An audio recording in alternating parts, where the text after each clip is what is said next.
नमस्कार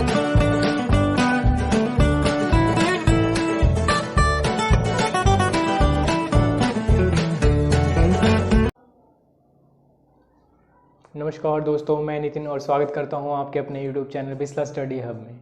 आज हम लेके आए हैं आपके सामने इंग्लिश की एक शानदार वीडियो। आज जो वीडियो लेके आए हैं हम, ज़्यादातर वो ज़रूरी कॉम्पिटिटिव एग्ज़ाम में आती ही है। इस वीडियो में से एक ना एक क्वेश्चन ज़रूर, ठीक है। टॉपिक हमारा रहेगा वन वर्ड सब्स्टिट्यूशन, ठीक है।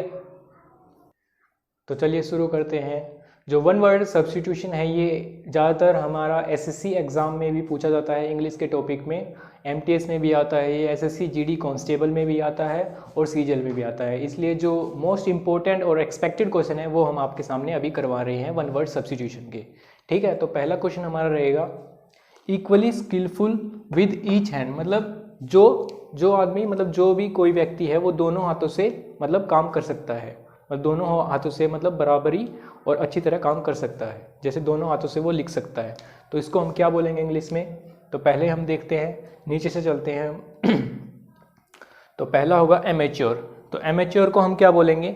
एमेच्योर को बोलेंगे हम, देखें तो क्या एमेच्योर हो सकता है इसका? Amateur equally skillful with each hand, तो क्या एमेच्योर हो सकता है? देखते हैं। तो एमेच्योर का मीन्स क्या होता है?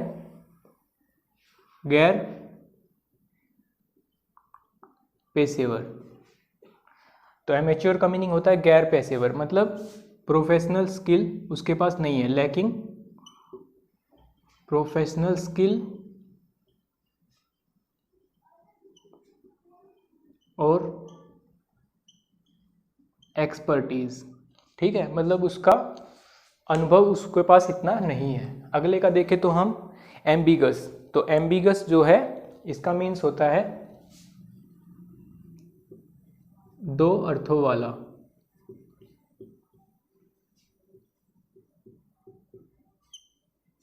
ठीक है। इसका मीनिंग होता है दो अर्थों वाला। तो ये भी कुछ मिल नहीं रहा है इससे। अगला होगा एम्बेसडर, जो ऑप्शन दे रखा है बी वाला हमारा एम्बेसडर। तो एम्बेसडर को बोलेंगे हम राजदूत, मतलब इसको बोलते हैं हम एक डिप्लोमेटिक रिप्रेजेंटेटिव होता है जो हमारा या फिर मतलब कोई किसी भी कंट्री का दूसरी कंट्री में, डिप्लोमेटिक रिप्रेजेंटेटिव ऑफ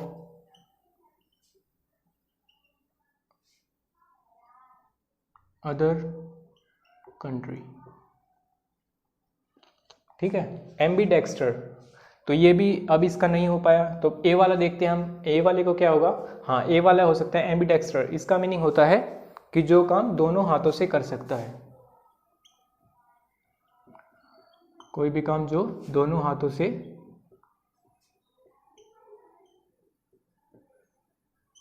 अच्छी तरह कर सके।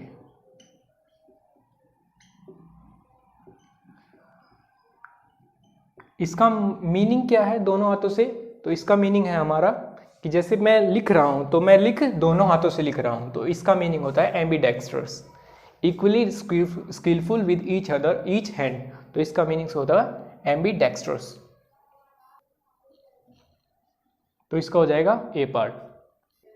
तो शुरू करते हैं। अगला क्वेश्चन है हमारा animal that lives both on land and in water, ठीक है। तो मतलब कौन सा जानवर है जो ज़मीन पे भी रहता है और पानी में भी रहता है?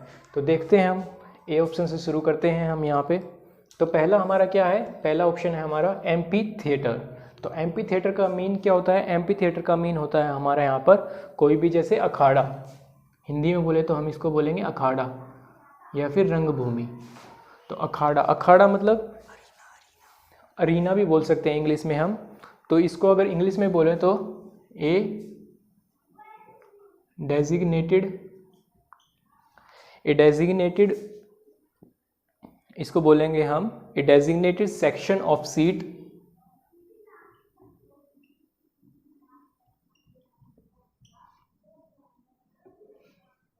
इन एनी थिएटर, ठीक है। तो ये हमको नहीं लग रहा है कि ये ऑप्शन हो सकता है। तो अगला देखेंगे एमनीशिया।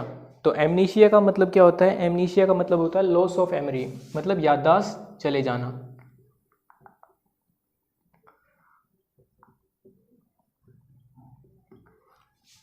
इंग्लिश में देखें तो loss of memory,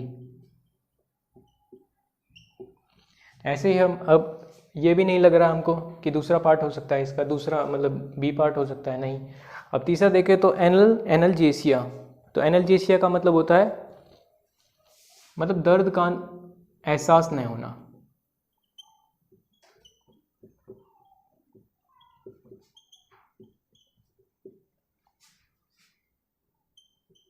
the loss of ability to feel pain. ठीक है, तो हमें ये भी नहीं लग रहा है कि हाँ ये भी कुछ रिलेट करता हो उससे। तो अगला देखेंगे एम्फीबियन। हाँ एम्फीबियन, इसको बोलेंगे उभयचर। ठीक है, एम्फीबियन को हम बोलेंगे उभयचर।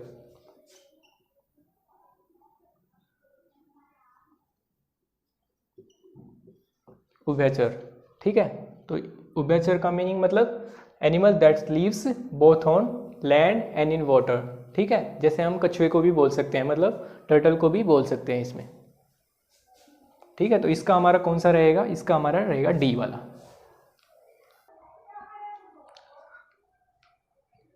तो चलिए अब देखते हैं तीसरा question. The absence of government in a country, मतलब कोई किसी भी कंट्री में जिसमें मतलब कोई भी सरकार ना हो। ठीक है, तो इसको बोलेंगे हम the absence of government in a country. ठीक है, तो इसी में देखें तो इसमें अलग अलग ये वर्ड्स हैं, तो इसको देखेंगे कैसे क्या होगा यहाँ पे। ठीक है, तो इसमें ऊपर से शुरू हो जाते हैं हम। तो पहला वर्ड है हमारा एनार्चिस्ट। एनार्चिस्ट का मतलब होता है अराजकता। तो एनार्चिस्ट का मतलब होता है हमारा अराजक। मतलब यहाँ पर ना कोई किसी के नियम मानता है ना कोई कुछ, तो इसका मीनिंग होता है एनार्चिस्ट। ठीक है, अगला है हमारा एंसीडोट। एंसीडोट मतलब किस्सा। ठीक है, किस्सा, किस्सा मतलब कोई भी शॉर्ट स्टोरी, कोई भी एक्ट। ठीक है, तो जैसे ये भी नहीं लग रहा हमारा, एनार्चिस्ट भी नहीं लग रहा क्योंकि अराजक है ये। ठीक है, एंसीडोट मतलब किस्सा, शॉर्ट स्टोरी। एनिवर्सरी, एनिवर्सरी देखे तो सालगिरह। एनिवर्सरी देखे तो यहाँ पर हमारी सालगिरह। सालगिरह मीन्स मतलब कोई भी बर्थडे वगैरह आता है या फिर हमारी कोई वेडिंग एनिवर्सरी वगैरह बोल देते हैं हम, तो उसको भी बोलते हैं सालगिरह। ठीक है, तो ये भी नहीं लग रहा है कि हाँ इससे हो। तो एनआरची, एनआरची का बोलेंगे हम, रहेगा डी पार्ट। तो अगला अब क्वेश्चन देखते हैं हम। ए बुक और एक work of art whose author is not unknown. ठीक है, तो मतलब इसका क्या है, कोई भी बुक है या फिर कोई आर्ट है उसके ऑथर के बारे में हमें नहीं पता है। तो इसका क्या मतलब होगा हमारा, पहला ऑप्शन जो दे रखा हमारा शूडो। शूडो, शूडो का मतलब होता है फॉल्स, फॉल्स नेम मतलब कोई भी झूठा नाम। ठीक है, एनोनिमस का देखें तो हम, एनोनिमस का होगा हमारा गुमनाम। ठीक है, और एंटीडोट का होगा हमारा जहरनाशक।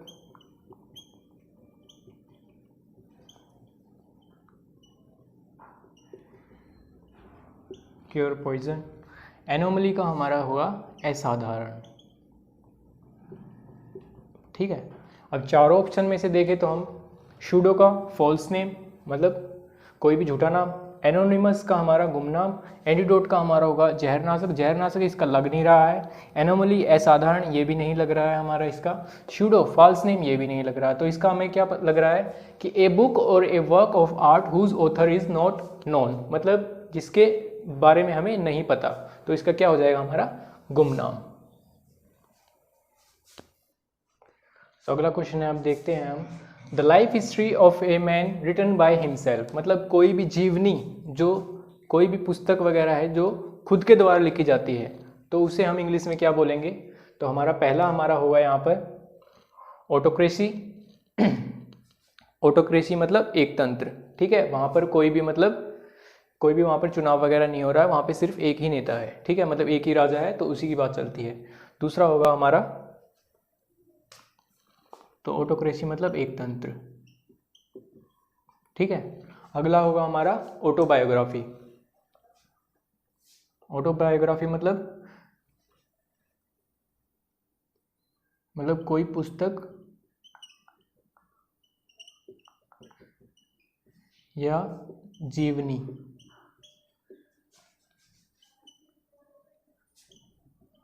अपने द्वारा लिखना, स्वयं लिखना मतलब, ठीक है।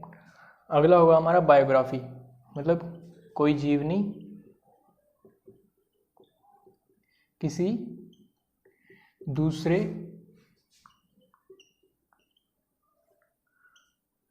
व्यक्ति के द्वारा लिखी जाना, ठीक है। कैलीग्राफी मतलब कोई भी ब्यूटीफुल राइटिंग, मतलब कोई भी ऐसे वगैरह या फिर कोई लेटर वगैरह, वो लिखने का मतलब तरीका, एक सुंदर तरीका, ठीक है। तो इसको बोलेंगे ब्यूटीफुल राइटिंग स्किल।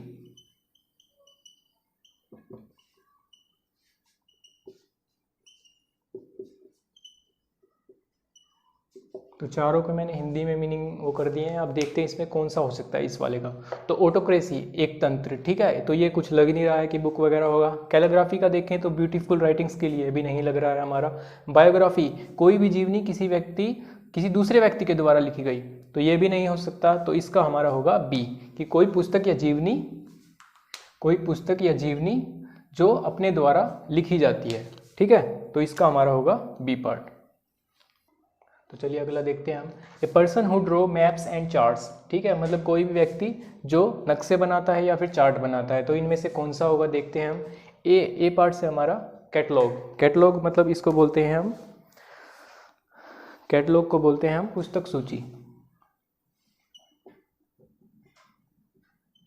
इस लाइब्रेरी वगैरह में होती है, या फिर हमारी पर्सनल कैटलॉग होती है, या फिर हम जिसको मतलब अलग अलग प्रकार की बुक्स वगैरह इकट्ठे करके रहते हैं, तो उसको हम बोलते हैं कैटलॉग। और दूसरा है हमारा, इसका होगा हमारा ब्रह्मचारी। इसका होगा मतलब कोई भी हम फिजिकल रिलेशनशिप नहीं बना रहा है कोई व्यक्ति दूसरे जेंडर के साथ, तो इसको बोलते हैं हम ब्रह्मचारी। अब दूसरा कार्टोग्राफी ये क्या है, आर्ट ऑफ मेकिंग मैप्स। कुछ इसके जैसा ही लग रहा है, लेकिन थोड़ा अलग है। ये आर्ट ऑफ मतलब ये कोई कला है, मतलब नक्शे बनाने की कला। और कार्टोग्राफर को क्या बोलेंगे हम, जो नक्शे बनाता है,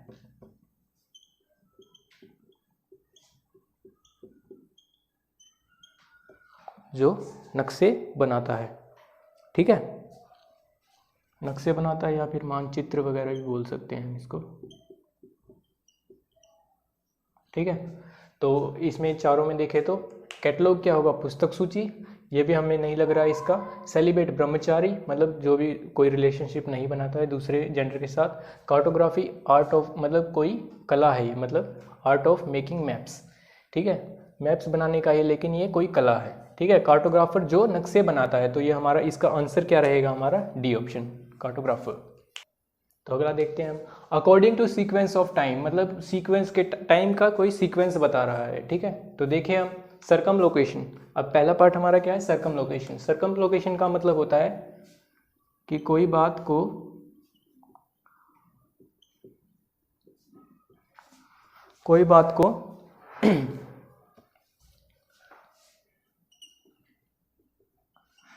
घुमा फिरा कर बोलना, ठीक है। बुकवर्म का मतलब होता है, ये भी हमारा नहीं लग रहा पहला क्वेश्चन। बुकवर्म क्या होगा हमारा, किताबी कीड़ा,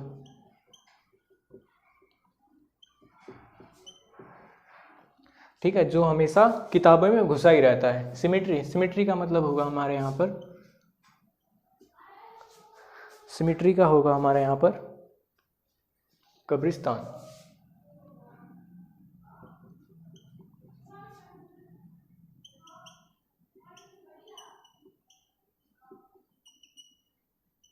डेड बॉडीज आर ब्यूरिड, ठीक है।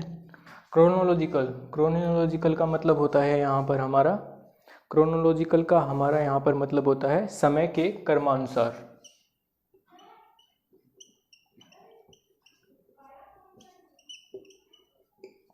ठीक है। तो पहले ऑप्शन से देखें तो सरकम लोकेशन, कोई बात को घुमा फिर कर बोलना, ठीक है। तो ये नहीं लग रहा है कि ये वाला हो सकता है। बुकवर्म मतलब किताबी कीड़ा, जो हमेशा किताबों में घुसा रहता है, ठीक है। सिमेट्री को बोलेंगे कब्रिस्तान, जहाँ पे डेड बॉडी मतलब दफनाई जाती हैं। क्रोनोलॉजिकल, समय के क्रमानुसार, तो ये हमारा लग रहा है, और ये डी पार्ट ही हमारा इसका आंसर है। तो अगला देखते हैं हम, अगला क्या है, one who is well versed in any subject और आर्ट, मतलब कोई भी किसी भी कला का अच्छी तरह पारखी हो, मतलब उसका अच्छी तरह जानने वाला हो, एक्सपर्ट हो उसका, ठीक है, और वो उसको अच्छी तरह जान सकता हो, ठीक है। तो पहला हमारा इसका है कंस्क्रिप्शन। कंस्क्रिप्शन का होगा अनिवार्य सैनिक सेवा।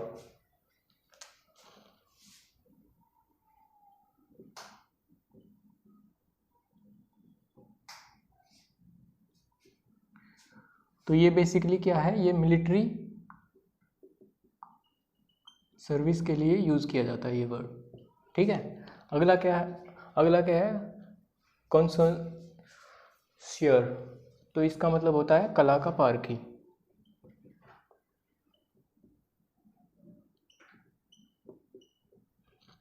अगला है कलीग्स।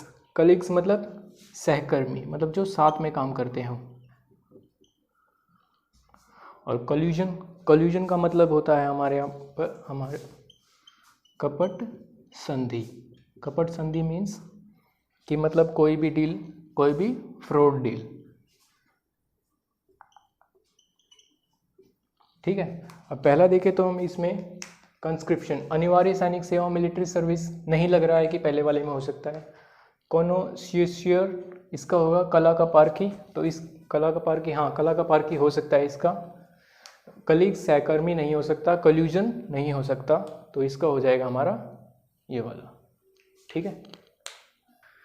चलिए अगला करते हैं हम। तो अगला है हमारा the medical study of the skin and it's diseases, ठीक है। मेडिकल स्टडी ऑफ स्किन मतलब त्वचा की स्टडी, मतलब त्वचा का अध्ययन और उसकी बीमारी का अध्ययन, ठीक है। तो इसका मतलब क्या बोलेंगे इसको, इसके लिए जो इंग्लिश में बोला जाएगा वर्ड वो क्या होगा, तो पहला होगा हमारा ए, डेमोक्रेसी। क्या डेमोक्रेसी होगा इसका, डेमोक्रेसी मीनिंग का मीन्स होता है हमारे यहाँ पर लोकतंत्र, जहाँ पे सभी लोगों को अपने मन से अपना नेता चुनने का अधिकार होता है, मतलब सबको अपना मत प्राप्त होता है, ठीक है। अगला होगा डेक्स्ट्रस। डेक्स्ट्रस मतलब बोलते हैं एक्सपर्ट, मतलब किसी भी काम में एक्सपर्ट या फिर कुशल हो, मतलब अच्छी तरह जानने वाला या फिर करने वाला हो। तो ये अब देखेंगे डिस्पोंडेंसी। डिस्पोंडेंसी का क्या मीनिंग होगा यहाँ पे, डिस्पोंडेंसी का मीनिंग होगा यहाँ पे लॉस ऑफ कंप्लीट होप, मतलब जो बिल्कुल ही उम्मीद छोड़ दे, ठीक है, उसको बोलेंगे हम डिस्पोंडेंसी, ठीक है। ये भी नहीं लग रहा हमारा। डर्मेटोलॉजी मतलब इसको क्या बोलेंगे हम यहाँ पे, त्वचा विज्ञान की जानकारी रखने वाला।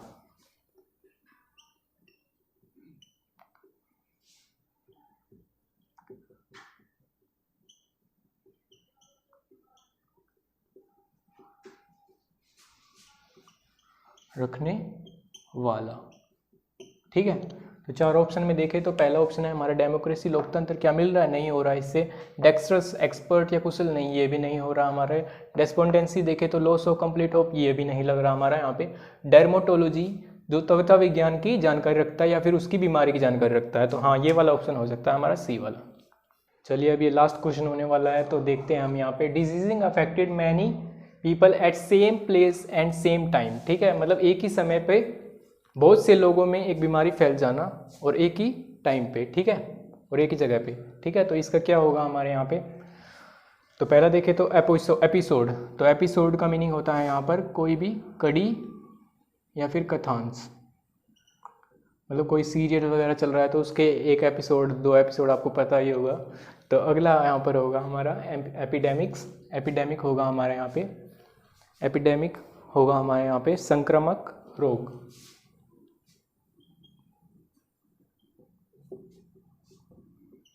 जैसे अभी अभी हमारे यहाँ पे कोरोना आया था, तो उसको हम बोल सकते हैं एक एपिडेमिक डिजीज बोल सकते हैं हम उसको। एमिग्रेंट बोलते हैं प्रवासी को, जो एक कंट्री से दूसरी कंट्री में मतलब ट्रैवल करता है, ठीक है। वन हु ट्रैवल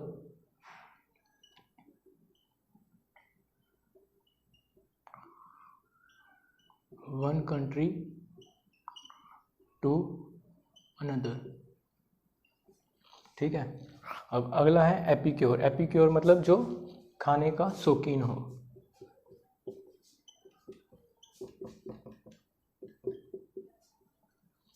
ठीक है। अब देखें तो एपिसोड, कड़ी या कथांश क्या होगा इसका? नहीं, इसका नहीं हो सकता, ये कोई बीमारी वगैरह से रिलेट नहीं कर रहा है।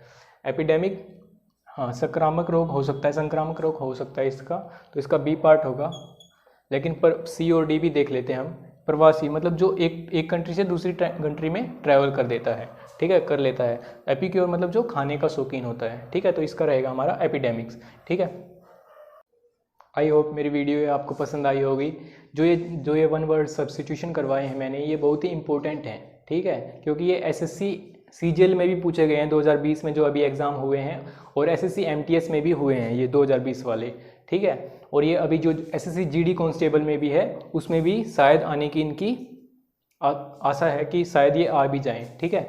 आपको मेरी वीडियो पसंद आई हो तो वीडियो को आप लाइक करें, और अगर कोई डाउट हो तो इसमें कमेंट सेक्शन में कमेंट कर सकते हैं, और ज़्यादा से ज़्यादा वीडियो को शेयर कीजिए और चैनल को सब्सक्राइब कीजिए। धन्यवाद।